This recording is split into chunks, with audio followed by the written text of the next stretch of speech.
Okay, so getting into some details about why we would want to understand correlations and relationships. So to get started, we want to use them to identify patterns and the relationships in our data set.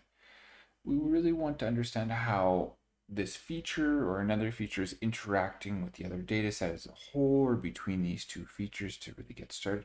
This can help us have almost a predictive power in the sense that if this always causes this, or when this happens, this always happens, we can start to better position our company, better position our assets to take advantage of that or prevent risk. So we start to gain by better understanding the relationships and patterns in our data set, patterns between the relationships, patterns between the features, sorry, we can gain almost a predictive power, not exactly machine learning at this point, but we're starting to get a sense of that relationship. And relationships often repeat. There's some correlation between those two.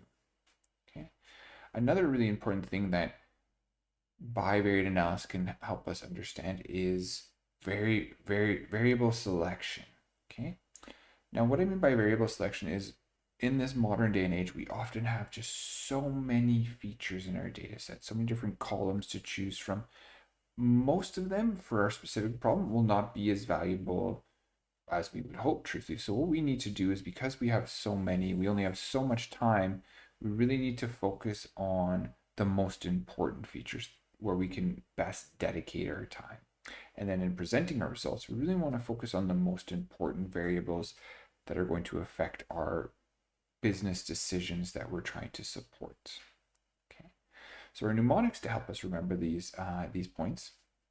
We have our first one here, our guy dancing at the club. And so can I ask you when was the last time you went out dancing? Okay, now think of a time that you went out dancing. For me, the last time I went out dancing, and a common one that students have told me, was the wedding. Okay.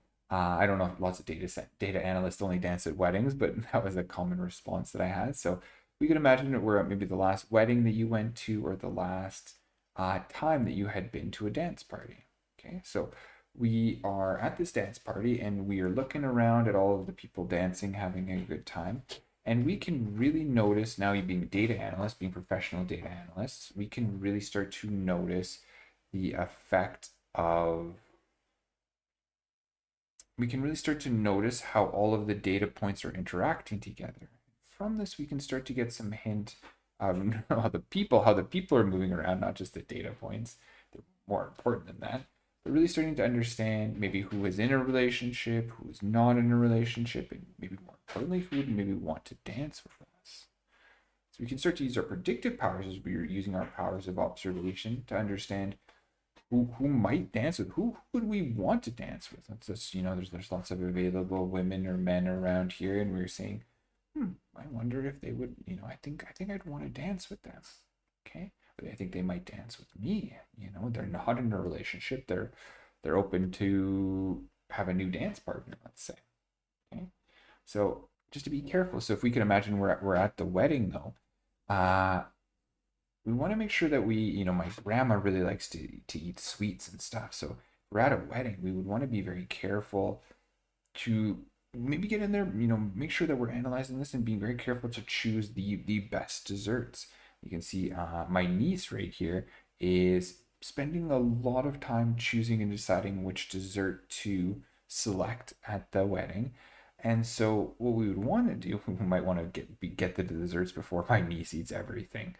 Okay, so we really want to put some time into and choose the best dessert, but we also want to put some time in our data analysis and choose the best variables, the most influential variables in our data analysis.